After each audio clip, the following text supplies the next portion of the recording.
welcome Shashank and Hamza. We already started talking and great. It's so exciting to have you guys. Shashank is the founder of Earth Tattva. I'm gonna have him speak a little more about that. And Hamza is with Pro Earth. And I'm gonna ask you to sort of like just put some light on what Pro Earth is and what you do at Pro Earth. Yeah. Pro Earth is a waste management company. We look at providing decentralized waste management services to anybody and everybody because all of us are waste generators, right?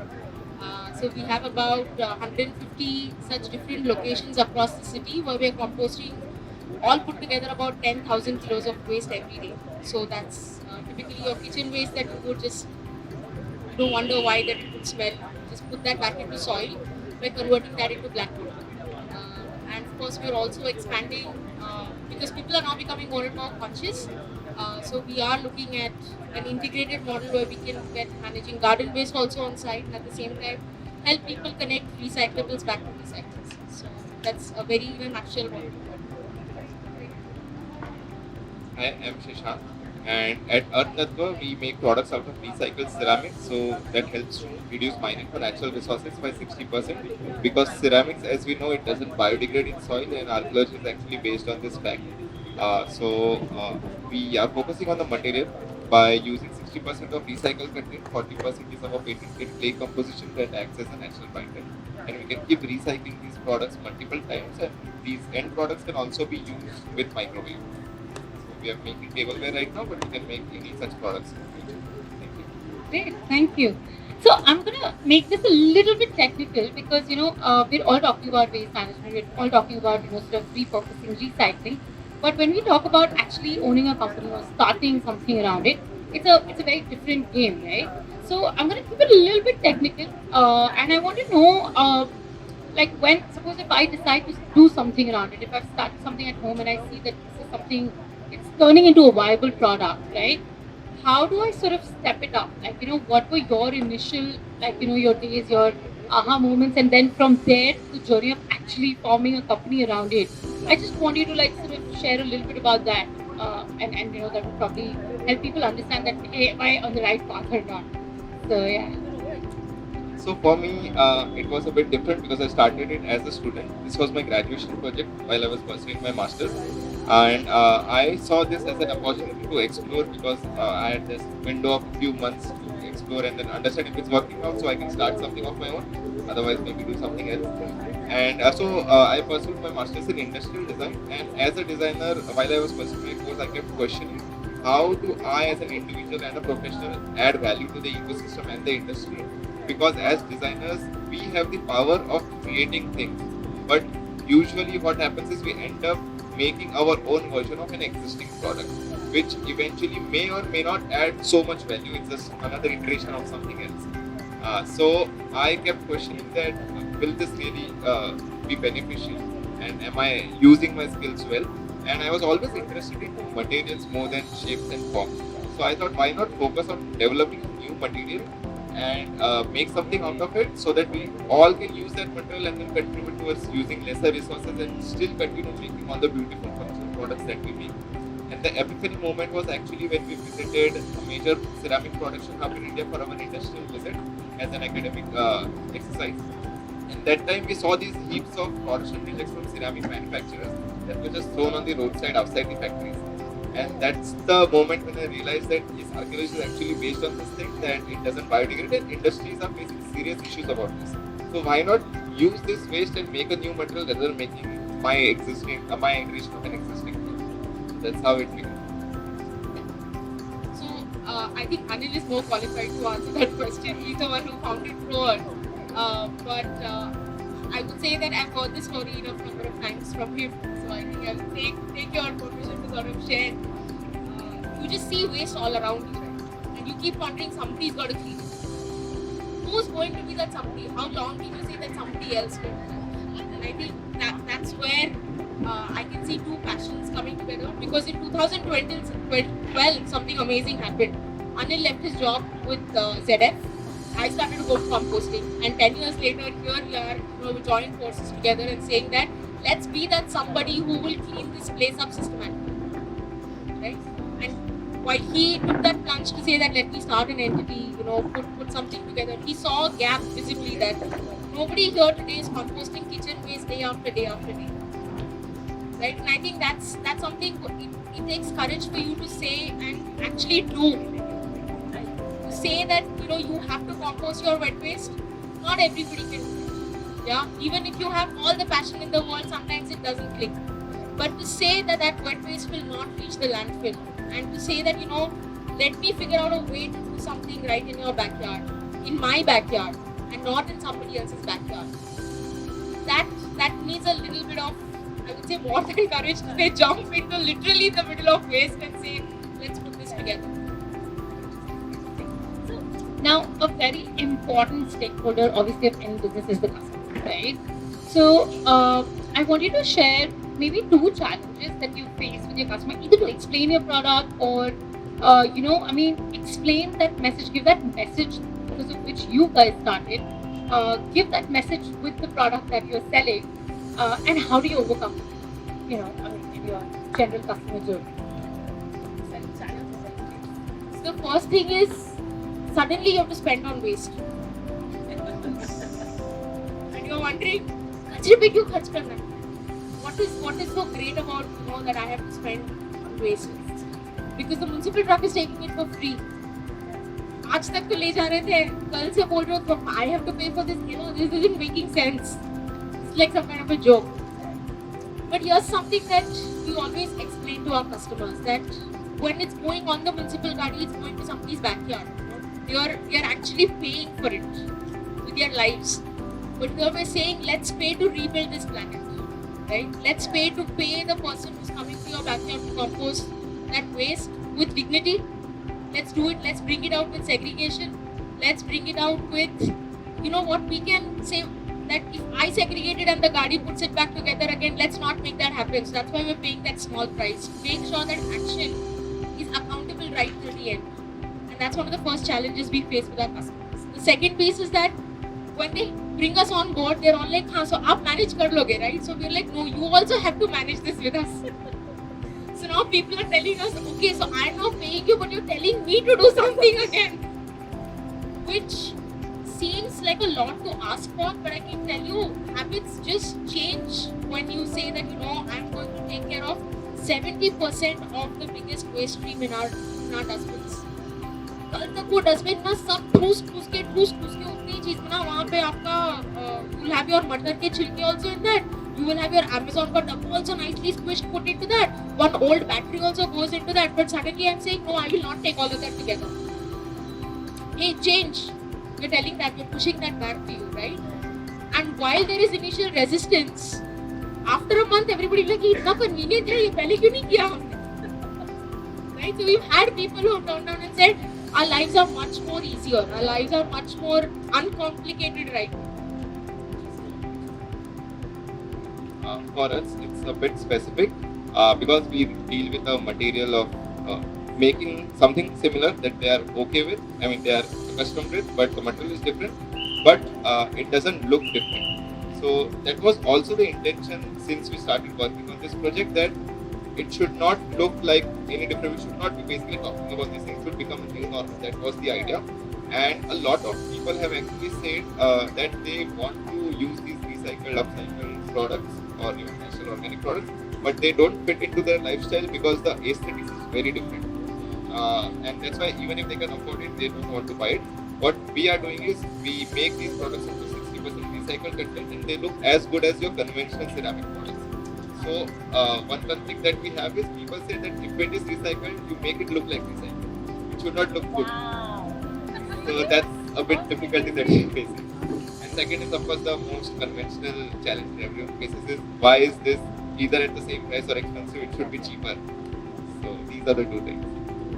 So I think I've got a question on that. Why do you think? I sort of know the answer, but I would want you to share that why is being sustainable or buying sustainable products is expensive, because you guys do it in a day in day out, right? So what do you think? Like, what is your side of the story where you say, hey, I am charging you for collecting your waste, and there is certain charge, and you're saying yes. I mean, we're dealing sort of with a very different material, which looks similar and it is recycled, but yes, it is still expensive. So, what is your side of the story? Why is it expensive, or how can the cost come down?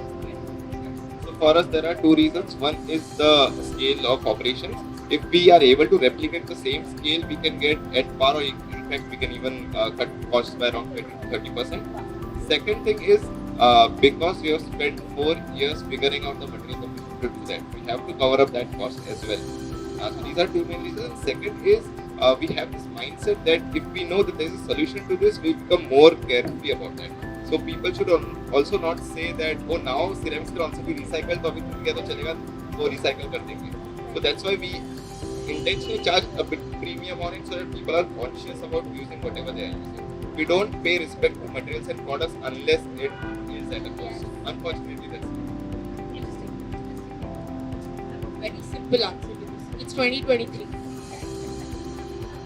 I mean, if you're expecting that things are going to come free, it doesn't. We were just discussing about this at the start of it. तेल 2 साल पहले 150 रुपए था, आज 300 के ऊपर चला गया. And if I have to think that everybody who's coming to sites to compost to have a decent bread and butter, I can't give this for free. This is not social service. This is just like any service place, any service industry, right? There are costs. There is manpower cost. There is technology cost to this, and I will say technology in the sense of not like a big machine, but in the sense of there's a technical piece to it, and also how you process composting, right? When you go to an apartment complex with say 500 flats, you will see the kind of wet waste in it just varies. Somebody would have thrown half a liter of kharab dal. Somebody would have thrown 2 दिन पुराना Swiggy का डब्बा with food. It's phenomenal how waste looks differently at your household versus how it looks like at a 500 flat household level. And to clean that up and to put that together and to make it convert it back to soil, to resource, it costs. And it's 2023, what are we asking for? We're asking for about 120 rupees per flat per month. It's nothing. We pay Swiggy delivery costs is probably we pay more than that. The last question before I open it for Q&A. Being an entrepreneur, I mean, obviously we all hear about investor chahiye, investment chahiye, fund chahiye. And we all are not like from the tech background, like not doing it. We're not running a technology company, which means my building cost is going to be higher, or let's say my G-production cost is going to be higher versus tech, right? So how do you, or what challenges do you face, and how do you sail through with investors? I don't know if you guys have raised funds, but I'm sure you must have met a couple of interesting people who have interest in this. So how do you raise funds for enterprises which are talking about sustainability? Because one, it sounds tough. Two, they're not sure if you're getting customers. Three, you know that there is a lot of R&D that has to go into it, which means a lot of money is going to go into that and not like really selling of the product. So hey, my money is going to come late. My returns are going to come late. So how do you sail through that, and what is your answer to your investor, or what will if there are? So I think I'm not an entrepreneur, but I would say that in the organization that I am in, I am treated at par and equal on a lot of decisions. But the key piece here is to understand that not many people, not big business houses have done this work. So even for them, it's very intimidating to understand that, oh, you're saying you will change behavior for 2,000 people when you're walking into a 500 flat society, because they've not dealt with something like that. The second piece is to realize that why it is manpower intensive. If machines were to have cleaned up, it would have happened now. Right? So to also be with them in that journey of understanding from point to point B, the onus again falls back on us. The third piece is typically so far people who have done waste management are either in the informal space or have been in the extreme formal government machinery space. It's not something that you can relate to very quickly, because you don't see the other end of the spectrum all the time. And you're there in between trying to sort of put things together in perspective. So it will take time. I think the investment market has not sort of matured enough to understand the lower hanging fruits in this space. And I think it's a journey that we will walk together. It's not something that suddenly unko ek din aayega, or something that we will suddenly change. Right? So I'm not trying to scare anyone, but this does definitely mean that you have to come in with your own fun and very strong, resilient mindset that no matter what, whether I get funded or not, I'm going to continue doing this, and if you just like constantly make things work, right, is what I'm hearing from you. Okay, great. And I believe that every business has to be supported by their customers first. And as well as, and these days we have a lot of support from the government and other or private bodies as well. Right now we are boosted, plus we are supported by a couple of grants. So that is obviously not involving any kind of liquidation of the equity. So that helps. And initially, once we prove that our solution helps and works at a particular scale, and people are also interested, that it's relatively easier to convert people and support us further financially as well. But I think traditionally as well, we have to make sure that our business runs through what we offer. Because, and this is what we are seeing these days, that there's so much of investment that is being pumped up into individual organizations, and we suddenly scale things up and then we realize, oh, this is not working at all. But if we do things organically, step by step, and basically using stairs instead of elevators, and then it helps. Right. Great. Any questions anybody has? Any kind of questions you would like to ask?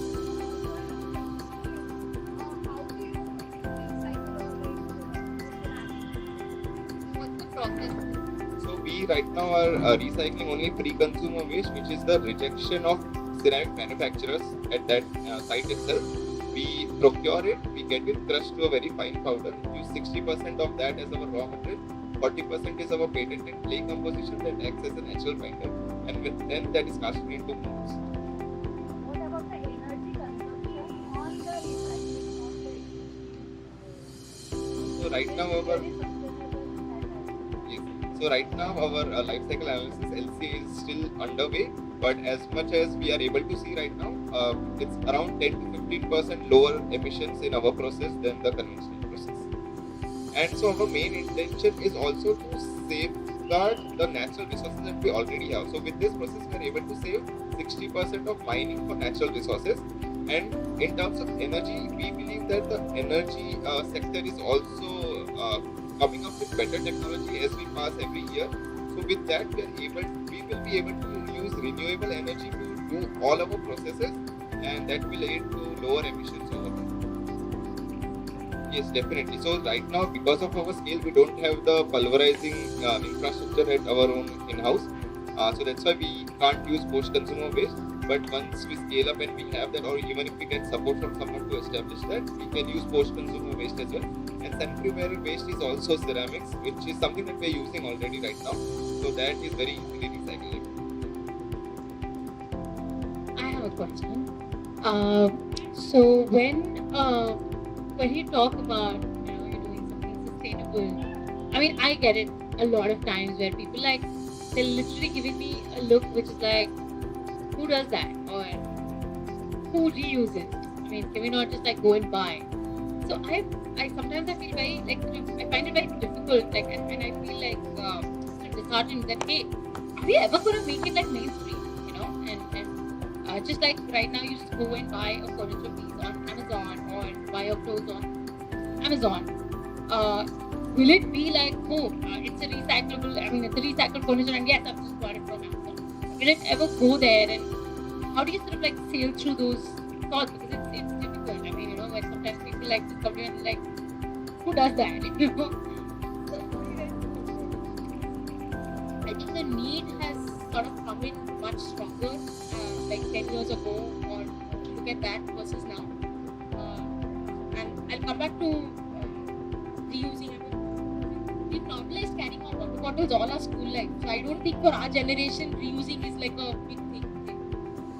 Question is of the next generation doing it. Unless we keep doing it, it's not going to. Children mimic you. You don't mimic children. So if they see you doing it enough and with a bigger smile, more people will follow. Whether we make it on an Amazon listing or not, I think that is in terms of how we want to define our success. But one way that we've defined our success is we are getting more and more calls that doctors saying we need something more holistic on wet waste. And I think that validation is outweighs Amazon, because you can sort of sense that you're in the right space at the right time, and you're putting in a service that's really of use to people, and that of course you don't contribute to a piling waste somewhere at some point. So that's actually it will become mainstream. Your work It is will. mainstream. I think we should just stop saying it will become. It is mainstream. Let's just Change the narrative. Right. Okay, let's change that. Okay. I have a little different perspective on this. I think we should do it only for ourselves, and we should walk the talk. Whoever wants to join in, they will join in. There was one more point I forgot, but yeah. So basically, and also the point being, it is definitely open for everyone. But for me, the important point being, are we happy with wherever we are? That's the most important thing, because in turn, even if we are trying to convert 1,000 people, trying to do this, if that is stressing us out, then overall maybe it doesn't matter. So as long as we are at peace with whatever we are doing and maybe standing out from the crowd, it's done. So slowly, if they want to do it, they will do it. Otherwise, we are going to be here for a very short time. Thank you so much. Thank you for sharing your thoughts, guys. We'll wrap up with that on that thought, and I think we'll change the narrative now, and we are mainstream. So on that note, I would like to thank you guys for being such a wonderful audience, and thank you for joining us today, Hamza and Shashank.